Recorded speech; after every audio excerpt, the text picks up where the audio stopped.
Today on the EdTech show, the Google Calendar and how to use it. Here we go.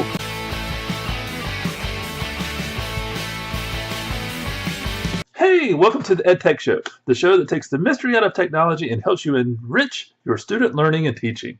All right, today on the EdTech show, we're talking about Google Calendar. So go ahead and log into your Google account and then hit the 9 dots of awesome and find Calendar. I'll meet you in just a sec.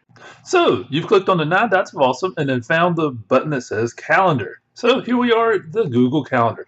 This is my particular Google Calendar. If this is your very first time using it, you might see a pop-up box that says next. It's basically giving you a tour. Check out all those cool features. Now, the first thing people ask me about is like, well, where are the calendars? Well, notice over here you have My Calendars and then you have Others Calendars. If you click on this little triangle right here that says My Calendars, these are all the calendars that you can change. So you could turn those on and off. If you look at Others Calendars, you can see the Others Calendars that you can see. So if you want to see somebody else's calendar, you just find it in the list. Now, one cool thing about this is everybody has a Google Calendar, and it is named your name. If I wanted to hide that calendar, I could just click on it once, and you see all the calendar events will go away from my calendar. Click on it again, and they pop back up. This is really handy when you're trying to manage different people's calendars. Let's say that I wanted to look and see what's going on at Camden High School. I click on their calendar to turn it on, and you see, look, we have a football game. That's pretty cool. We have it all listed there for us. I could toggle those on and off, and so that's what the toggle does. Now, if I don't happen to like the color of a specific calendar, I could always look at it, say, let's say mine, hit this small triangle, and then I could choose a separate color. And then all of those events in my calendar will change to that specific color. Now, I just happen to like orange, so there we go.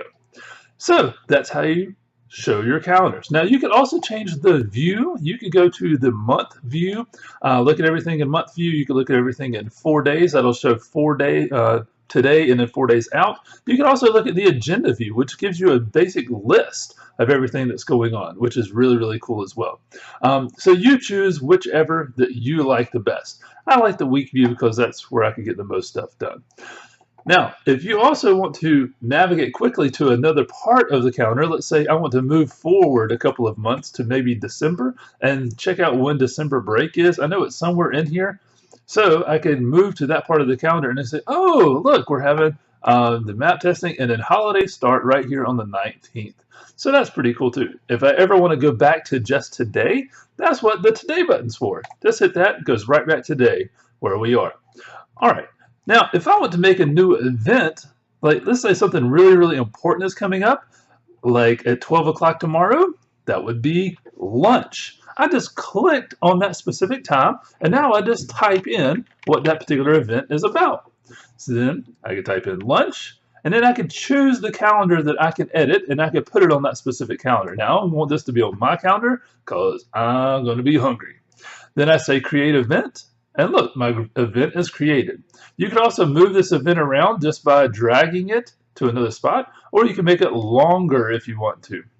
Now, the cool thing about this is that event is just there. That is the really quick way to do it. There was also an event details. If I click on the word right here that has the name of my event on there, I could click on that, and then I can see all of the event details for that particular event. So I could change things to be very, more specific if we need to, which is kind of cool because I could change the actual time to whatever time it needs to be. I could also repeat this particular event. So if I wanted to be repeated, then I could get an option for those things to happen and occurring. And you could also set a location and a description or even add an attachment. Now here's another cool thing that you could do with this is that you could add guests. So if I wanted to invite somebody to lunch, well, I could add them. Let's say I wanted to invite myself to lunch. I just type in any email address, click on that, and then say add. And it'll add that to the list. Now that means whenever I hit send, it's going to invite those guests and then hit send again. And so now that person has an email.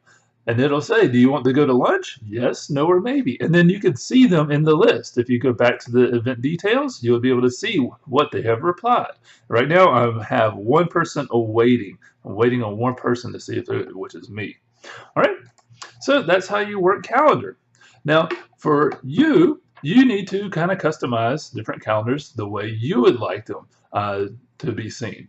Now, one thing that people usually have trouble with is up at the top, you'll see that this little bar, that bar will indicate an all-day event, while if it is an event just for a certain amount of time, it'll be listed here. So if I want all day to be reminded that it is Friday, I need to click up in that top one, and it'll make it an all-day event. So I'm going to say, it's Friday. Let's put an exclamation point in there. Add that to the calendar, and so now I have an all-day event. Now, sometimes you want to share a calendar so other people can see it. Let's show you how to do that right now. Sharing a calendar is easy. Just hover over the calendar and you'll see an extra triangle pop up. Now, if I want to share my calendar, I just click on that triangle. This is the same place where you can change your color.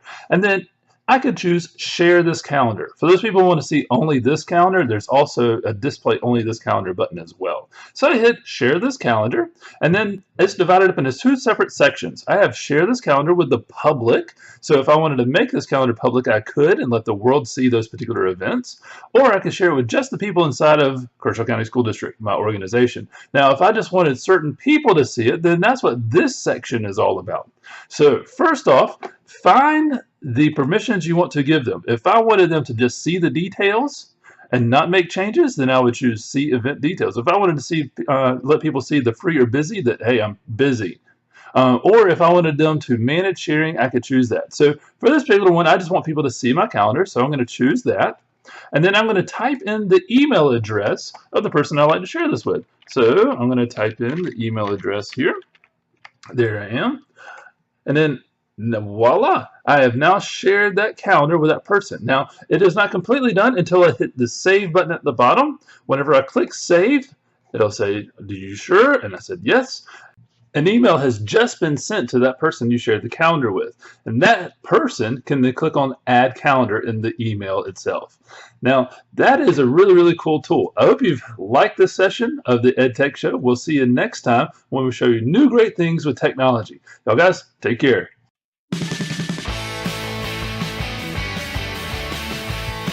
Do you have questions or suggestions for the next show? Well, then send me an email. We'll talk to you soon.